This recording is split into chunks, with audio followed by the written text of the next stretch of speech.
Él es Gonzalo Sánchez de Lozada, el Goni.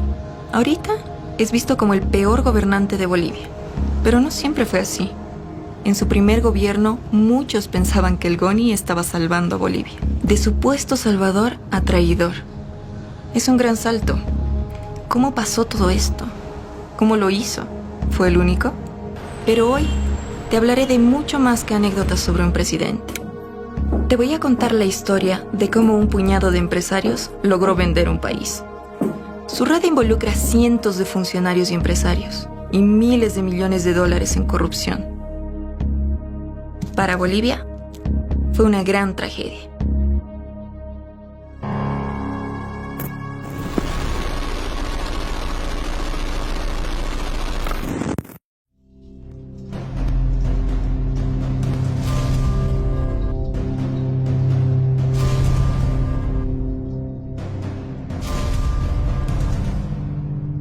Nuestra historia comienza poco antes de 1985. Después de que el dictador Banzer renunciara gracias a las protestas sociales masivas, se habían sucedido un gobierno tras otro en el lapso de 3 años. El último de ellos, y el primero en ganar unas elecciones en más de 15 años, había sido Siles Zuazo, un civil de izquierda que tuvo que lidiar con una enorme crisis económica, con un Congreso en oposición y con la guerra económica que se imponía desde diversos frentes. Había un boicot económico, había ocultamiento de productos, algo similar a lo que ocurre actualmente en Venezuela. No había medicamentos, no había pan, el transporte urbano era caótico e insuficiente. Y entonces una posibilidad de gobiernos de izquierda y de una salida revolucionaria quedó anulada en el horizonte de expectativas de la población. Entonces quedaba el único camino las derechas.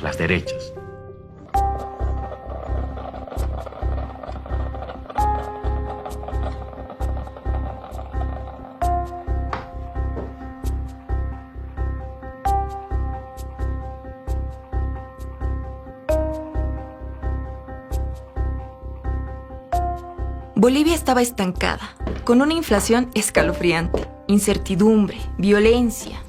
Y cuando las cosas se ponen mal, siempre aparece un Mesías, que dice que va a arreglar todas las cosas. Como dice el dicho, ven árbol caído y quieren hacer leña. Al que le tocó ese papel fue a Víctor Paz. En 1985 ganó la ADN de Hugo Banzer. Como en ese tiempo los presidentes se los elegía en el Congreso, terminaron pactando para que sea el MNR de Víctor Paz el que llegara a la presidencia. Un elemento clave para entender lo que hicieron estos gobiernos fue la democracia pactada. Los partidos con más votaciones pactaban la elección del presidente. También se repartían por cuotas los puestos en el Parlamento y acordaban las leyes que firmarían. Así, se repartían entre todos el poder y se cuidaban entre todos las espaldas. En 1985, Hugo Banzer de ADN logra el 32.7% de votos, una mayoría relativa. El MNR y la ADN optaron por aliarse en el Parlamento y votar entre los dos para que Víctor Paz Estenssoro asuma el cargo de presidente.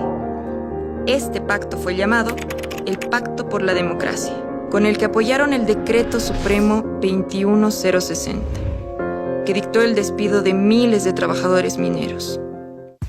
Si vemos la década del 70, del 80, la Comebol era la generadora del 70% de las divisas que se quería el país. Esta es la importancia de la minería. Éramos un país monoproductor en realidad, y toda su economía con el mundo exterior estaba basada en la explotación del estaño. Una huelga en las minas, una baja del precio de los minerales hacía que tambalea la economía nacional. La política de desestructuración de la Comebol se dictó el 29 de agosto del 85 y la caída del precio del estaño recién se produce en el mes de octubre. Y en ese sentido utilizaron la caída del precio del estaño para señalar que las minas de estaño ya no tenían futuro y que no, con los precios que había caído en el mes de octubre, ya no había posibilidad de una explotación sostenible siquiera para mantener a los trabajadores. No se vislumbra salvación posible sin un plan de estabilización global que corrija el desbarajuste existente en la nación. Víctor Paz Estenssoro justifica el esticio de este proceso de enajenación, él manejaba una frase. Con gran dolor para todos, Bolivia se nos muere. Estimados conciudadanos, la patria se nos está muriendo y es preciso no eludir ningún recurso para un tratamiento de emergencia que detenga el desenlace. De los 36.000 mineros se fueron casi 30.000 y quedaron solamente 6.000 mineros en el país. Hemos visto cómo la gente se iba. Las movilidades salían de aquí de Huanuni como en caravana, llenas de sus cosas, porque aquí ya no había más, trabajaría la privada y la privada ya no quería a los compañeros que están deslocalizados. Cada día 5 o 6 movilidades del distrito con toda su familia sin rumbo, donde establecerse, donde quedarse, donde dejar a su familia o donde pernoctar una noche con los trabajadores o con toda su familia. Si no nos amargamos es porque nos sentimos un poco fuertes. Por tradición se fueron creando barrios mineros en todas las ciudades. En Cochabamba tenemos La Chimba, tenemos Alalay, y aquí en el Alto tenemos Villa Santiago 1 y 2. Y obviamente fue duro para ellos, porque llegaron a lugares donde no había agua, no había alcantarillado, no había luz eléctrica. 85 los años de la colección. 85 de la colección, cuando nuestros papás les han pasado sus cartas de agradecimiento y les han finiquitado, pero con un finiquito, como se puede decir, mísero. Mísero. ¿Qué vamos a hacer nosotros? Si vamos a dejar este mina o nuestro trabajo, nuestras fuentes de trabajo, nuestra familia, ¿en qué va a aparecer? Yo tengo 8 hijos. Ahora los 8 hijos, ¿quién va a mantener? A cuya razón yo me sostengo trabajando. Es un delito querer botar a miles y miles de trabajadores a la calle. Nos están quitando la salud, la educación, que es lo primordial para un ser humano. La lucha y la resistencia de los trabajadores fue muy larga. Esta marcha por la vida es la muestra del valor. Pasado el estado de sitio, la Federación de Mineros planteó un plan de emergencia para la salvación de Comibol, y esto produjo la Marcha por la Vida. No solo la Marcha por la Vida fueron los trabajadores mineros, sino también recibimos los fabriles, campesinos, maestros, etcétera, etcétera, en muchos sectores laborales. 12.000 trabajadores movilizados en la carretera fueron cercados allá en Patacamaya, a la cabeza. Amanecimos rodeados de soldados y con una multitud de gente, de compañeros. Pero el operativo implicó la movilización de 3 divisiones de las Fuerzas Armadas. Sin duda hubiera habido un montón de muertes y hubiera sido una masacre totalmente como el 21-060 y al mismo tiempo la muerte de varios compañeros que muchos dirigentes preferían hacerse llamar traidores a que pierdan a sus soldados. Y lamentablemente retornamos de este calamar. Del minero boliviano, que muy pronto volverá. Lo que hace Víctor Paz y su gobierno es hacer estudios de cómo se podrían privatizar las empresas. Uno de los estudios lo hace la Pricewaterhouse, por ejemplo. Recomienda que no se hable frontalmente del concepto de privatización, que esto, según ellos, caería muy mal entre la población y no tuviera éxito. Entonces lo que la Pricewaterhouse recomienda es hablar de reordenamiento de las empresas públicas. Víctor Paz hace los estudios para la privatización, Jaime Paz hace las primeras privatizaciones, aproximadamente 27 empresas, Gonzalo Sánchez de Lozada enajena a las grandes empresas del país, pero también las pequeñas y las medianas, aproximadamente 42 empresas que las transfiere directamente a la empresa privada. Hugo Banzer y Jorge Quiroga que terminan por enajenar las últimas empresas que quedaban. Al quebrantar la lucha sindical, estos gobiernos rompieron la última resistencia organizada que quedaba. La derrota de la Marcha por la Vida marcaría el inicio del mayor ciclo de privatizaciones que ha tenido Bolivia en su historia. El neoliberalismo se introduce en Latinoamérica a partir de un diseño que hacen estos organismos internacionales como el Banco Mundial, el Fondo Monetario Internacional, que hacen un rediseño de cómo debería desarrollarse la economía mundial. La introducción en Latinoamérica del neoliberalismo empieza probablemente en Chile. En Chile, la dictadura de Pinochet fue para cortar una experiencia socialista sangrientamente. Es una dictadura para favorecer a la actividad privada. Este modelo de desarrollo llamado neoliberalismo se va introduciendo muy rápidamente en todos los países de Latinoamérica. En nuestro país se introduce en 1985. Y creo que todas las políticas impuestas por el neoliberalismo vinieron de los centros de poder mundial, el Banco Mundial, el Fondo Monetario Internacional y las doctrinas que han implantado las grandes transnacionales. El Consenso de Washington implicaba una lista de 10 reglas que debían ser seguidas por los países en crisis, incluyendo la liberación del comercio, facilidades para la inversión extranjera, la desregulación y la privatización de las empresas estatales. A todos los países se les impuso la misma fórmula. Negarse implicaría ya no recibir préstamos ni apoyos económicos. Y Bolivia en crisis, sin plata, acudió al FMI, al Banco Mundial, a todos los organismos que pudo para pedir dinero prestado. Y cayó en la boca del lobo. A partir de allí, sería una caída en espiral. Los gobiernos accedieron a vender todas las empresas públicas y se quedaron sin plata para sobrevivir, teniendo que pedir más dinero prestado con cada vez más deuda pública. En 1989, Jaime Paz Zamora, sobrino de Víctor Paz, se postuló para presidente por el MIR.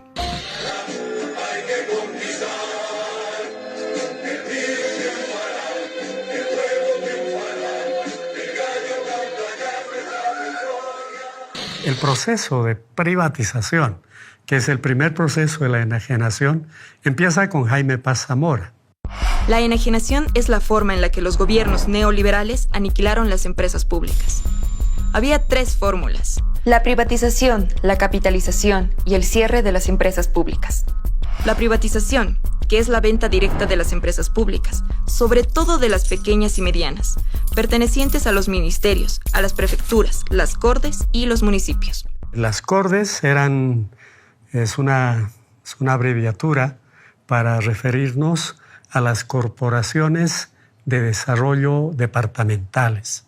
O sea que se crearon estas corporaciones para propiciar el desarrollo social, económico de los diferentes departamentos. Y Jaime Paz Zamora, a través de un decreto, dispone que todas las empresas de todas las corporaciones de desarrollo sean privatizadas. Ahí se destaca un personaje, desde mi punto de vista, nefasto. Samuel Doria Medina. Y él decía hay que aplicar la política bonsai al Estado boliviano. La técnica bonsai, así la llamó Doria Medina. Es una alegoría, como si las empresas del país se trataran de una planta. Dejarlas chiquitas para que por sí mismas dejen de funcionar. Asfixiarlas, cortarles todo, las inversiones, los gastos corrientes, las prestaciones, los salarios. Su explicación pareciera tan técnica, pero sus consecuencias fueron desastrosas. Entonces decía, todo se va a privatizar, absolutamente todo. Yo recuerdo algo que está escrito en un libro. Escribió Doria Medina y él asistió a una reunión del Club de París. Y ahí se comprometió y dijo, porque está la cita en este libro, en un lapso de 2 años no encontrarían una sola empresa pública. Todas las empresas públicas de Bolivia habrían sido privatizadas.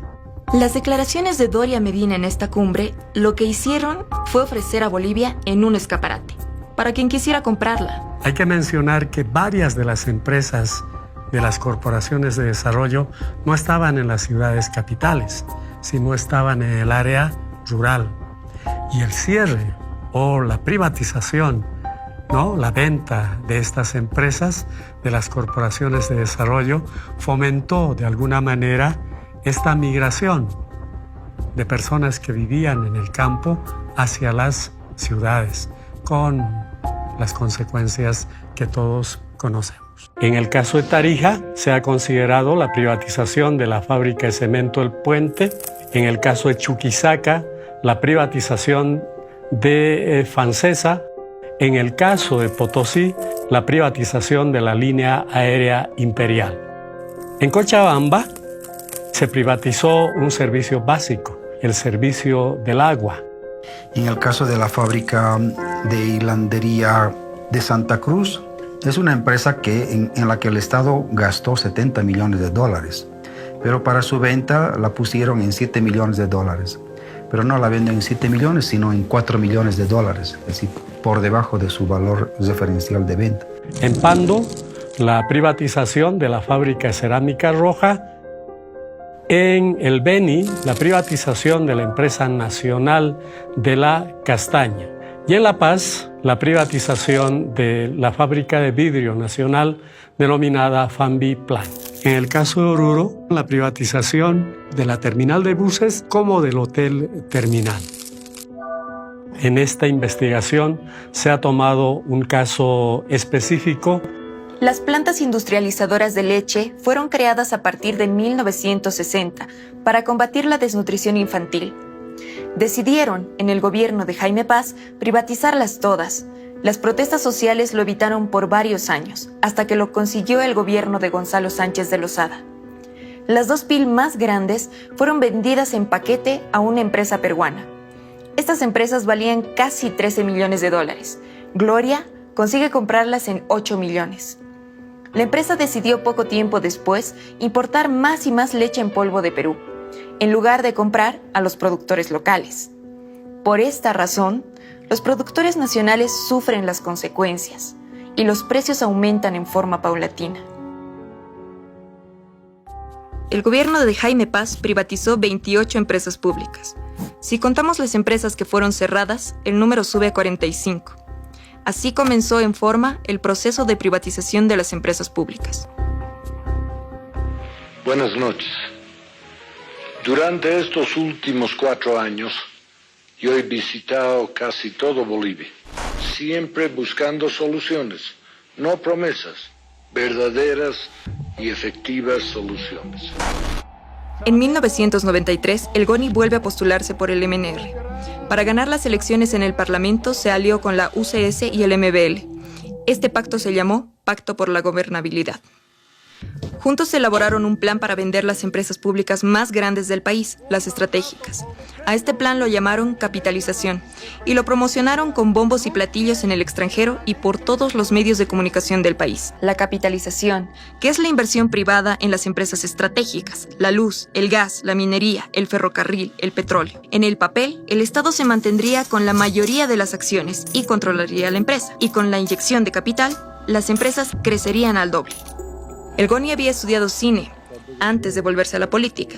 Si algo sabía, era de imagen y de publicidad. Por eso se asesoró con los mejores equipos de marketing político. Nuestras empresas capitalizadas están empezando a dar frutos. Bolivia, el futuro está aquí. La capitalización fue su gran éxito publicitario. Bueno, la estrategia comunicacional que utiliza Gonzalo Sánchez de Lozada es la misma para todas las capitalizadas. Sostiene de que las empresas a enajenarse son empresas deficitarias, corruptas e ineficientes.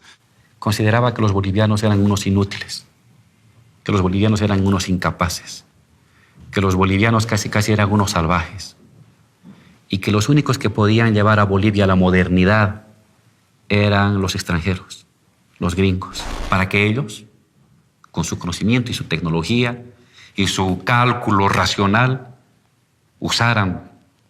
se enriquecieran con esos recursos y dejaran caer algunas migajas a los bolivianos, que nos íbamos a contentar con las cuantas migajas porque éramos un pueblo de pastores. Los bolivianitos, como solía decir ese presidente, nosotros somos chiquitos, pero no menos importantes, ¿no?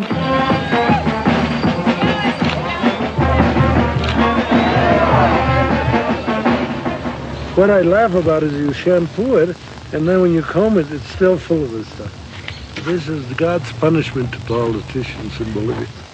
And you can't say anything except thank you. They rub it into your head. It's wishing luck. Incluso Gonzalo Sánchez de Lozada llega a ofertar de que Bolivia iba a crecer al 8% en su Producto Interno Bruto, cosa que obviamente no sucede.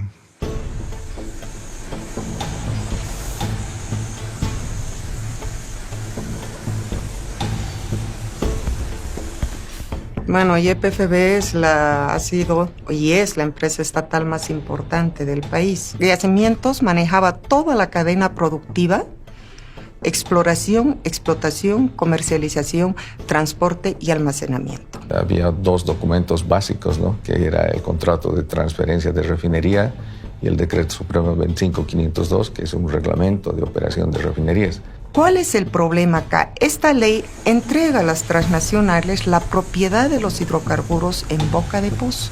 Y bueno, se dio un proceso de enajenación total. Bueno, yo trabajaba en la refinería Gualberto Villarroel y se dio el proceso en las refinerías no de capitalización, sino fue una enajenación, fue una venta de las refinerías a la empresa privada. En este caso fue Petrobras la que compró las dos refinerías más grandes de Bolivia. Muchos compañeros que eran, me imagino que del MNR, eran optimistas, ¿no? Decía que la capitalización iba a salvar realmente a YPFB.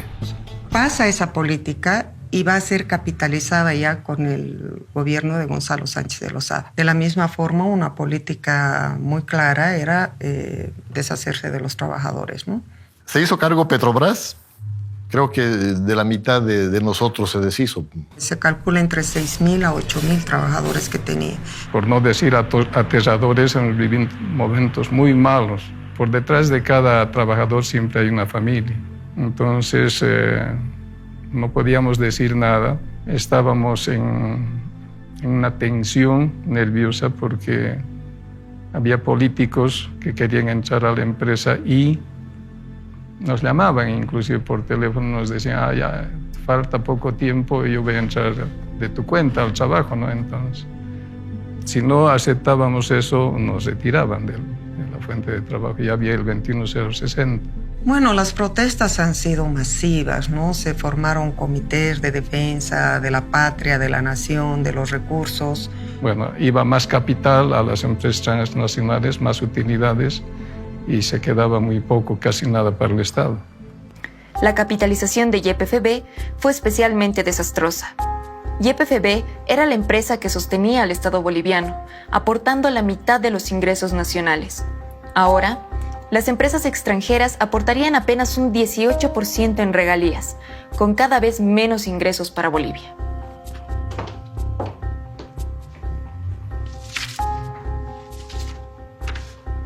Después de esto, el Estado se quedó sin plata.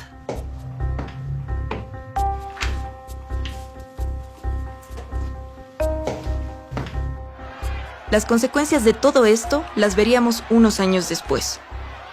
Por la venta de yacimientos, Manuel Morales Dávila interpone un juicio de responsabilidades al GONI por traición a la patria. Morales Dávila era un académico reconocido, pero era tan fuerte el poder del GONI que el encarcelado resulta ser nada menos que el propio Morales Dávila.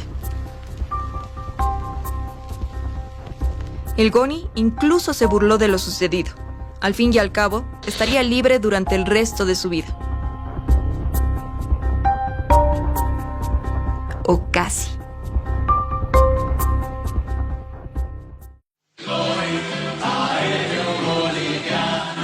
El Oil Aéreo Boliviano le ofrece sus vuelos diarios a La Paz, Santa Cruz y Cochabamba.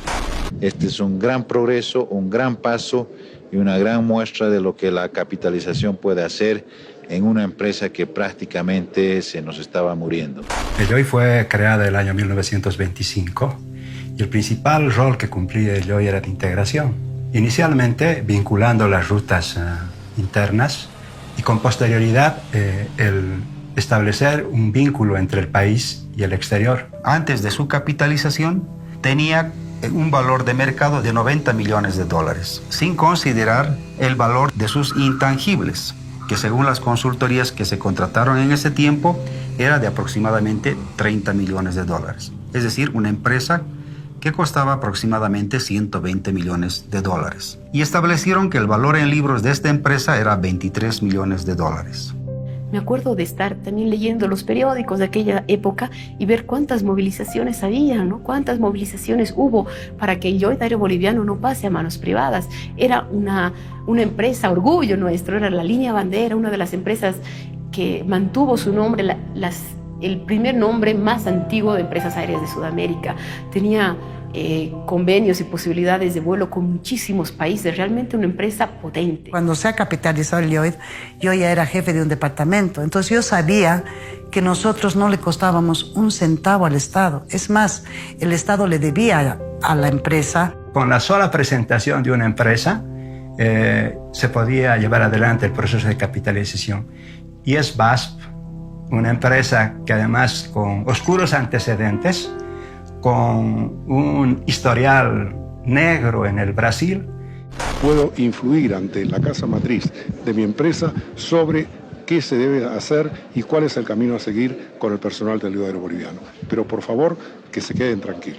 Esta es una época de desarrollo de la compañía y hay que pensar con el futuro y no con la historia del pasado.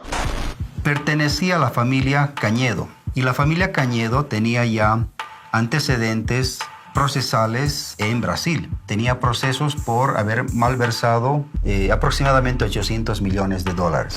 O empresário Wagner Cañedo foi preso hoje em Brasília. O empresário foi dono da companhia aérea VASP. Ahí yo me di cuenta que todos sabían que estos señores de la VASP eran unos pillos. Tanto así que inmediatamente que ellos se pusieron en el Lloyd, ya no nos dieron crédito. Eso, yo que era una pinche ejecutiva, que no era economista, que era comercial, ya me di cuenta. Yo llegué a mi casa y dije, aquí estoy en manos de pillos. Aún así, teniendo estos antecedentes delictivos, la familia Cañedo, propietaria de la VASP, se adjudicó la capitalización del Lloyd Aéreo Boliviano. El valor nominal de las acciones del LAV era de $20.53. El valor ofertado por acción es de $42.24. Superó en $20 el valor en libras. Todos aquellos cronogramas que se habían establecido para cumplir con el aporte de capital del Brasil nunca se cumplieron. Porque los mecanismos de control, los mecanismos de fiscalización no funcionaban. Prácticamente fue una mina de oro para ellos, porque empezaron a saquearla a la empresa, desmantelando inclusive los aviones, el stock de repuestos. Ellos no han sido capaces de poner un tornillo. En forma recurrente denunciaban de que varios repuestos que tenía el Lloyd Aéreo Boliviano, como turbinas u otros necesarios para la aeronavegación, salían de las despensas del Lloyd Aéreo Boliviano y se iban con destino a Brasil. Lamentablemente los trabajadores, los empleados del Lloyd, hemos sido prácticamente despedidos y echados a la calle sin que se nos haya pagado la indemnización que correspondía a cada empleado. Hay un 40% creo todavía de la empresa que no ha cobrado nada, que se ha quedado en la calle y que no tiene ni jubilación. Lloyd Aéreo Boliviano fue el escenario de uno de los reality shows más sorprendentes y tristes de la historia boliviana. Ernesto Asbun fue prestanombres de Raúl Garafulic. Garafulic lo usó de palo blanco para comprar muchas acciones del Lloyd sin que se enterara nadie. Pero Asbun decidió que si Lloyd estaba a su nombre, entonces él podía ser el dueño. Garafulic lo demanda. Pero, ¿qué éxito puede tener la defensa de una operación ilegítima? Asbun se hace con Lloyd y se autonombra presidente de la empresa. Es de que ahí llega el señor Asbun como intermediario de otro gran empresario. Y luego, aparentemente, este señor Asbun, dicen que le hace la jugada al otro empresario, a uno que tenía un apellido así medio eslavo. Y finalmente no hace lo prometido, que era reinvertir, invertir y todo, sino que agarra la plata igual en una maleta. Sin decir nada a nadie, desaparece con los millones de dólares que nos ha robado en su maletín. Y quién sabe, en esa época habían comentarios de que andaba paseando en las playas del Brasil.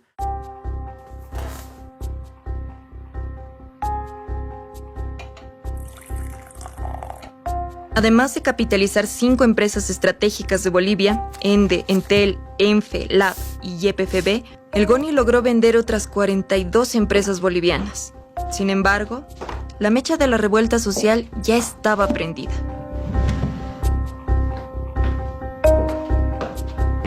En 1997, Hugo Banzer gana las elecciones, para sorpresa de muchos. A su favor, tuvo una campaña fuerte, con el jingle que más recuerdan los niños de entonces.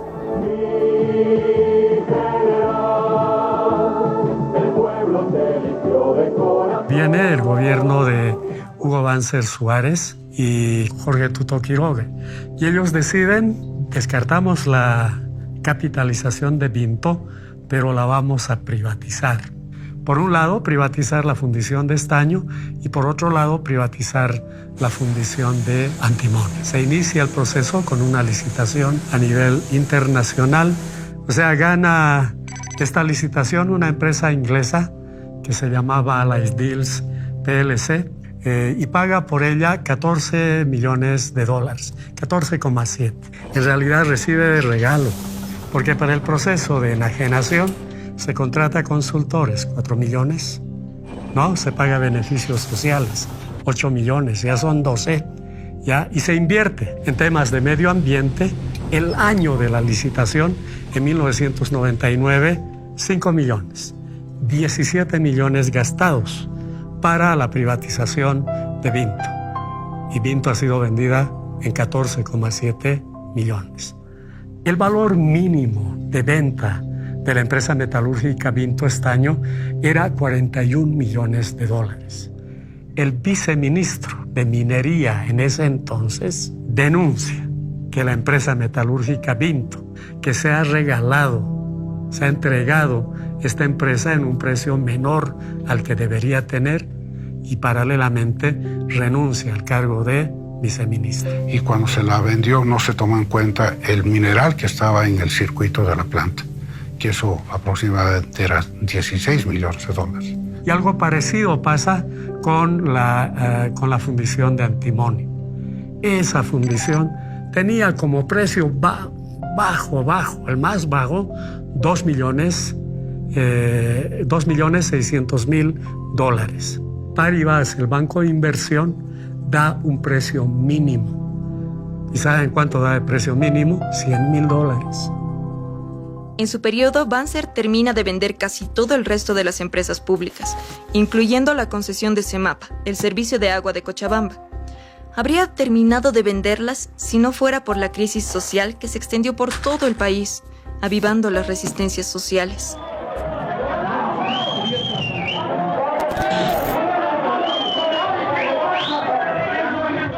El año 99, en octubre en realidad, el gobierno determina, por presiones del Banco Mundial, sujeto a un chantaje, como siempre, de este organismo financiero internacional, de dar un préstamo a cambio de, en este caso, la privatización del agua. La empresa que tomó en sus manos la concesión y la propiedad del agua es un consorcio, fue un consorcio denominado Aguas del Tunari, como una especie de insulto a la población, porque el Tunari es una hermosa montaña que protege a los cochabambinos y cochabaminas aquí en Cochabamba. Y curiosamente una empresa donde en su fachada, yo fui a ver, en la fachada, en el frontis principal de esta empresa, dice: no somos una empresa de construcción civil, somos una empresa para hacer dinero.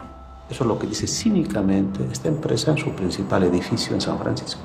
Descubrimos que detrás de esto estaba una empresa llamada Bechtel, en cuyo directorio forma parte fundamentalmente de la familia Bush. En la ley, de manera muy sutil, se establecía que estaba prohibido acumular el agua de la lluvia, entonces que el agua de la lluvia también estaba privatizada, que las tarifas iban a subvencionar las posibles pérdidas de la empresa privatizadora, del consorcio privatizador, el hecho de que dos facturas, dos preavisos no pagados por el servicio del agua posibilitaban el remate de la vivienda del usuario.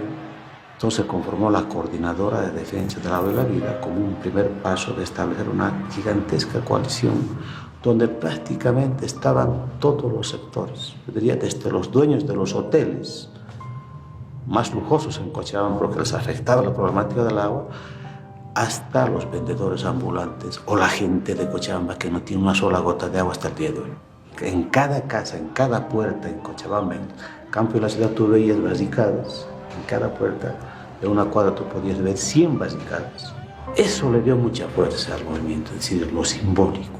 Y la única táctica que tuvimos para comunicar esto fue el tocar puerta a puerta, cara a cara con la gente, informarnos de manera personal, sino era simplemente la voz, los ojos y el corazón de la gente para sentir lo que estaba pasando.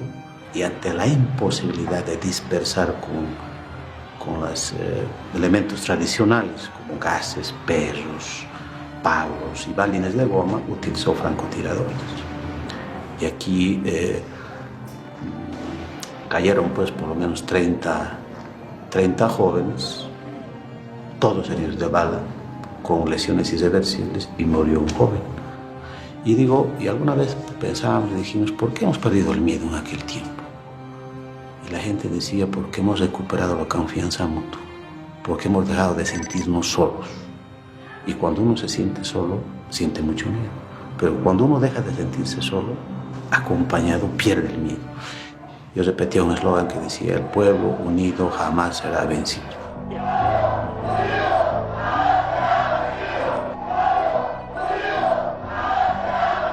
Pero el 10 de abril, cuando la gente gritaba, cuando 200.000 personas en el centro de la plaza y alrededor como 500.000 gritaban, el pueblo unido jamás será vencido,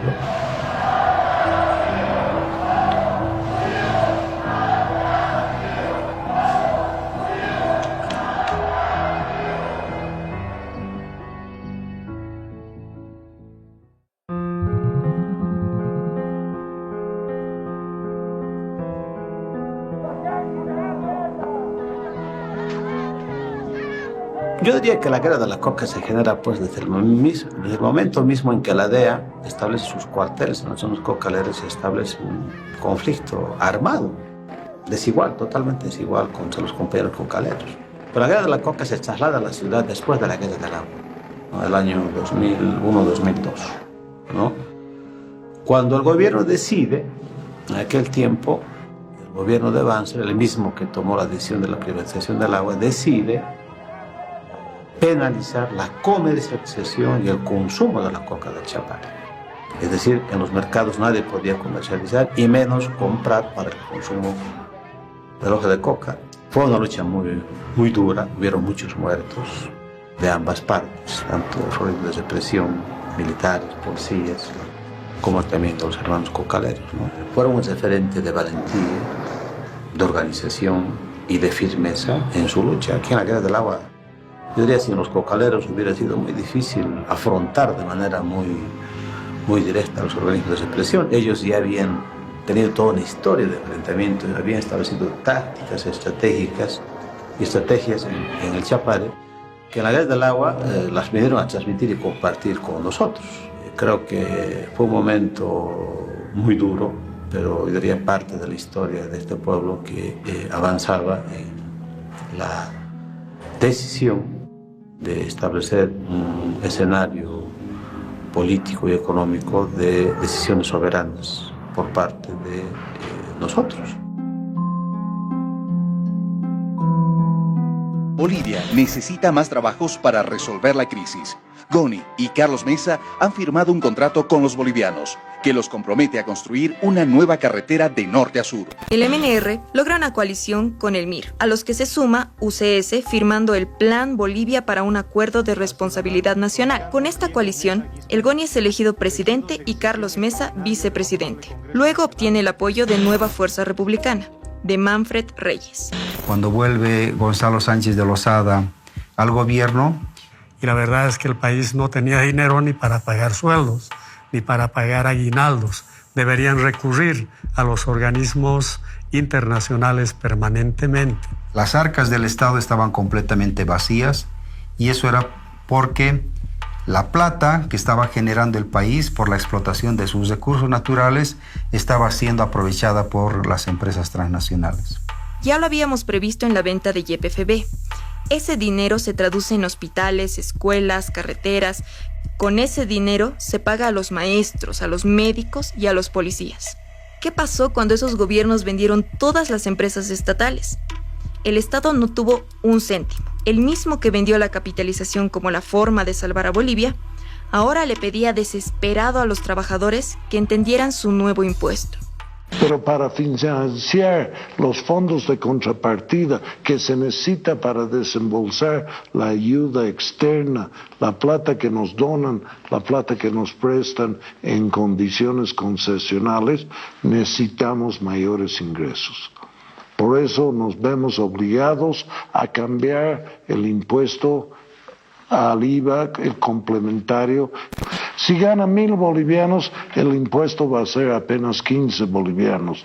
Si gana 2.000, 140 bolivianos, que es seguro que podemos salir adelante si nos unimos todos y hacemos lo que pueda para que Bolivia supere sus problemas y supere la crisis económica. Muchas gracias por escucharme. Buenas noches. Este impuestazo trajo como consecuencia una manifestación radical de protesta de parte del sector de los policías.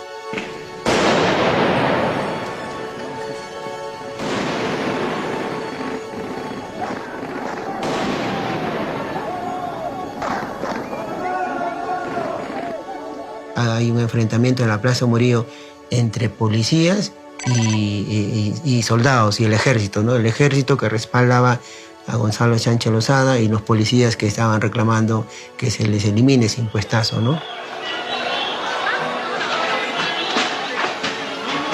Estaba tendiendo a radicalizarse de tal forma que ya en 2003 el sector de los campesinos realiza un bloqueo. Pero bueno, en ese bloqueo en Guarizata el ejército mató a 5 personas, dentro de ellas a la niña Marlene de 8 años, una niña de 8 años que hoy día ya hubiera tenido 22 años. Esta masacre de Guarizata prácticamente era el prolegómeno, ¿no? El inicio de la guerra del gas.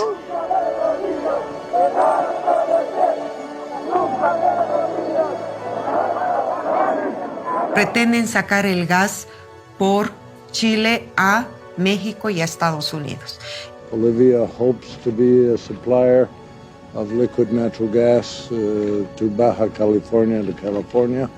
Y lógicamente sacar el gas por Chile toca el sentimiento nacional de los bolivianos por el tema marítimo, el diferendo que tenemos con Chile.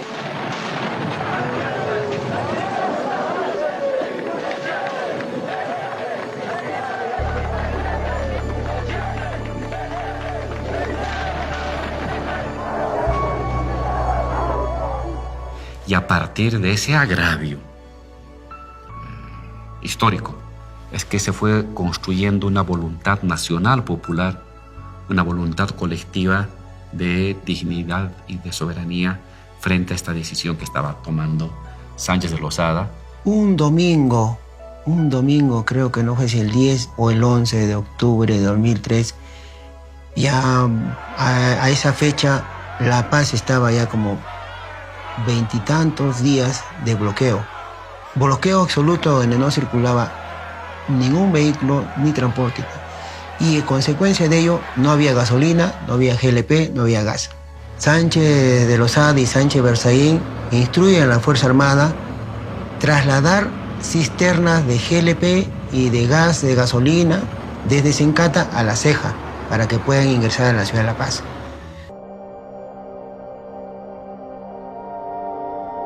En ese trayecto mataron a 14 personas y durante ese mes a más de 60.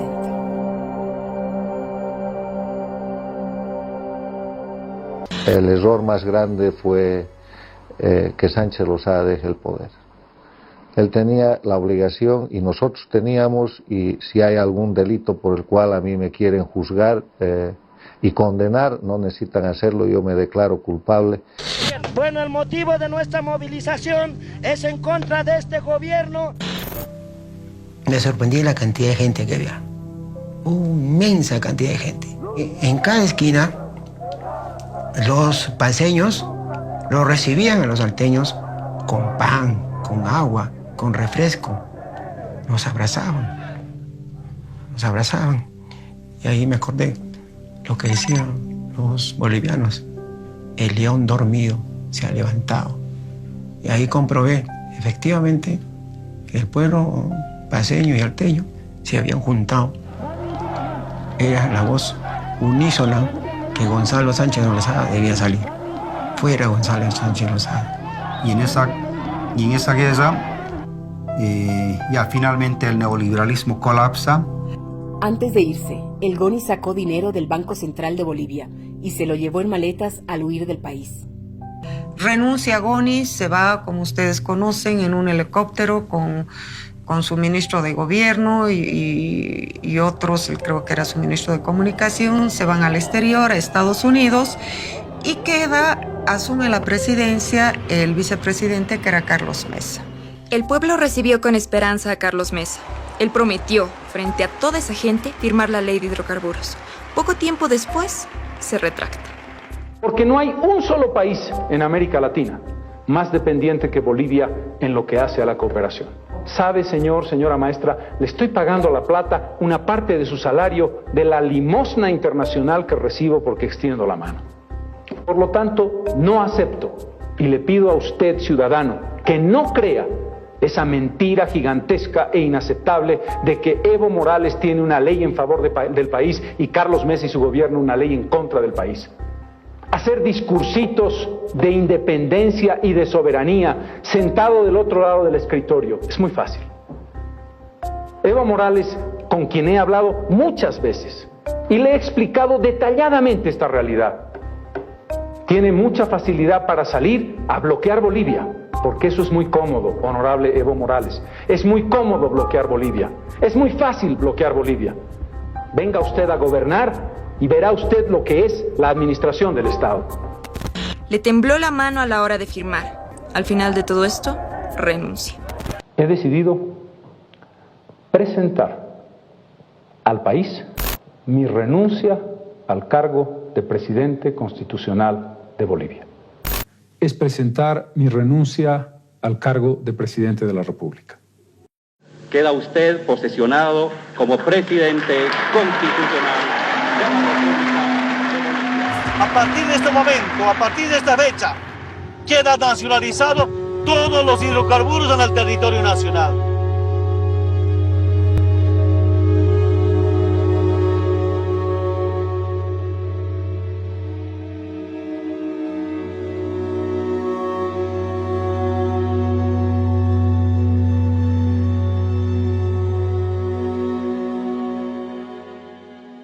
Después de haber investigado todo esto, nos dimos cuenta que era importante mencionar.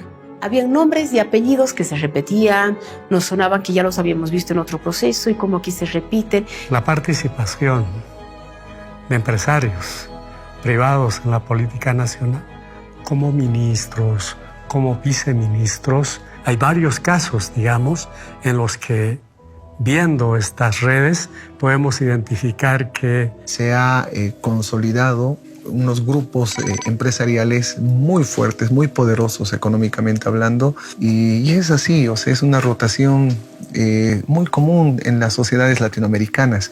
Y varios de esos personajes todavía están vigentes, viven alrededor de nosotros. Uno de los nombres que más destaca de los implicados es el exministro del gobierno de Jaime Paz Zamora, el señor Samuel Doria Medina. Doria Medina fue asesor económico de Jaime Paz Zamora y luego ministro de Planeamiento y Coordinación, desde donde coordinó la enajenación de gran parte de las empresas públicas. También era presidente de la Sociedad Boliviana de Cemento, S.A., de la cual también era el accionista mayoritario. Entre los socios de Soboce figuran Fernando Romero Moreno, ministro de Planeación y Coordinación, y casualmente socio del Citibank y el Grupo Visa, entre cuyos socios también figuraba Goni. Otro socio de Soboce fue Flavio Carlos Escobar Llanos, subsecretario de Desarrollo Socioeconómico, y fungió como representante legal de Doria Medina en la compra de FACEP, en la que también participó Susana Doria Medina Ausa, hermana de Samuel. Giovanni Pacheco Fiorillo, trabajador y hombre de confianza de Doria Medina en Soboce, Fue coordinador en el ministerio de Doria Medina y gerente de FACEP cuando esta fue privatizada. Luego de hacerse con las empresas cementeras de Sucre y de Tarija, Samuel Doria Medina llega a copar el mercado del cemento como empresario cementero durante la década del 90. Entonces el señor Ivo Kulgis, que fue ministro, pero también fue empresario de un medio de comunicación, en el mismo periodo en el que este empresario privado, dueño de uno de los medios de comunicación, que era la Red 1, está fungiendo como ministro de Gobierno, de Economía, además del área de finanzas, una de las más importantes en el proceso de enajenación. Su hermano, el señor Tomislav Kulgis-Wichner, está como director en empresas capitalizadas, Transredes y Corani, si no me equivoco. Alfonso Rebollo Tenier, el propio ministro de capitalización del GONI, es hermano de Gabriel Rebollo Tenier, personero de Shell, tío de Edgar Sarabia Durnik, secretario de capitalización, y tío de Carlos Sarabia Durnik, gerente de Entel. Sánchez de Lozada era accionista de Comsur, que era un grupo minero bastante grande que después se lo vende a Sinchihuayra, que es una empresa dependiente de la multinacional Glencore de Suiza. Varios socios de Comsur fueron también funcionarios de gobierno, como Óscar Bonifaz Gutiérrez y Alberto Alandia, que fueron presidentes de Comibol, y el propio hermano del GONI, Antonio Sánchez de Lozada, que fue vicepresidente de Comibol, Contralor General de la República y senador. Pero además que ellos se aprovecharon o se apoderaron de yacimientos altamente rentables, prospectados, explorados y en funcionamiento que había dado la Comibol. Estamos hablando de los yacimientos de Bolívar, de Plaipo en Potosí, de San Vicente en el Consejo Central Sur. Y la enajenación de la fundición de Vinto de Oruro finalmente también permitieron que esta empresa caiga en manos de Comsur, que es GONI Sánchez de Lozada. Fernando Salazar Paredes estuvo en el directorio de Guaracachi, en cuyo directorio también figuraba Susana Sánchez de Lozada, prima del GONI. Fernando Salazar fue representante legal de Allied Deals. Es la Allied Deals, una empresa inglesa cuyos orígenes son muy oscuros, pero es esta empresa la que se adjudica en principio. Después, vaya a saber por qué, esta abandona, se declara que entró en quiebra, que sus dueños estaban presos, y en estas circunstancias se aprovecha Gonzalo Sánchez de Lozada y su empresa Comsur para comprar Vinto. Entonces, si se dan cuenta, es una triangulación ahí muy llamativa entre los gestores de la enajenación, los beneficiarios, adjudicatarios de la enajenación y al mismo tiempo dueños de los medios de comunicación. Estamos hablando de ATV, que tenía como su accionista mayoritario el señor Raúl Garafulic Gutiérrez. El presidente del directorio de Canal 9 Paceña Televisión, don Raúl Garafulic. Por ejemplo, fue adjudicatario de la transportadora de energía eléctrica, la TDH, en sociedad con los españoles. Fue adjudicatario de la empresa privatizada, la hilandería de Santa Cruz, Hilancruz. Él, junto a sus hijos, conformaron una empresa pequeñita que se llamaba Santa Mónica Cotton para presentarse a la licitación pública y finalmente adjudicarse Hilancruz. Después de ser embajador en España y hacerse de sus contactos, este empresario consigue contratos en Bolivia para muchas transnacionales españolas: Iberdrola, Repsol, Santillana, Brisa. También Raúl Garafulic se convirtió en socio de los españoles que conformaron la AFP Previsión. Entonces aparece involucrado en una de las instancias privadas fundamentales del proceso de enajenación, que eran los que administraban las acciones de las empresas capitalizadas, ¿no? Del fondo de pensiones.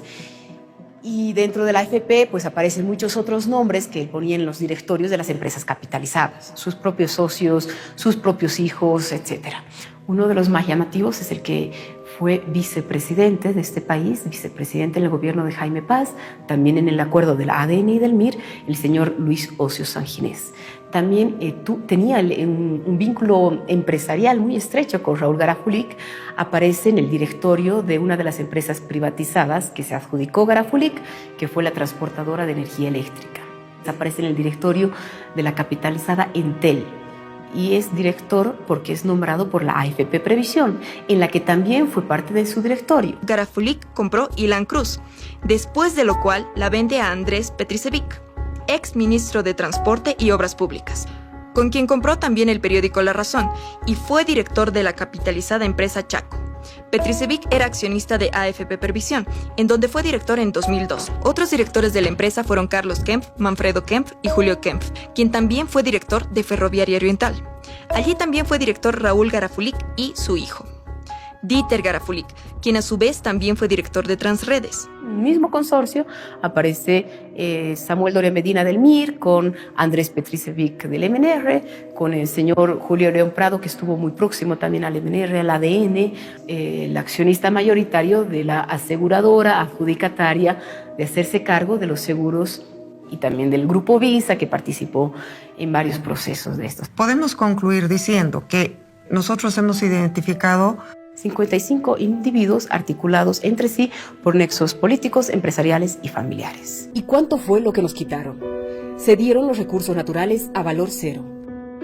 Enajenaron el 80% de todas las empresas públicas. Nos quitaron más de 30 millones de dólares en los departamentos. Y por las empresas estratégicas gastaron casi 300 millones de dólares entre consultorías, bonos, etc. Nos quitaron el 119% del Producto Interno Bruto. Las consecuencias se sintieron en todo el país. Deuda, desempleo, migración, despidos.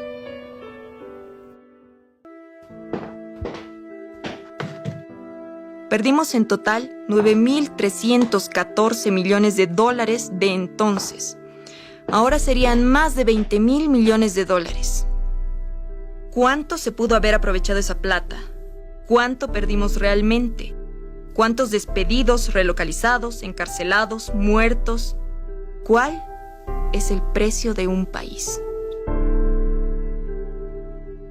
Si tuviéramos la información que hoy esta comisión está brindándole al país respecto a los procedimientos que utilizaron, las redes de poder que armaron, los beneficios que lograron tener, las irregularidades que cometieron, muchos de ellos ya no harían política en Bolivia. La revolución democrático-cultural va a continuar y no va a continuar con nosotros, que ya somos una generación que hemos estado en un ciclo pasado, lucha contra las dictaduras. Nos ha costado conquistar este nuevo desarrollo para el país. Ha sido unos tiempos bastante de mucho dolor, Lo que ha costado crear empresas públicas que otorguen beneficio a los pueblos. Éramos un país que medía 9.000 millones de dólares hace 10 años.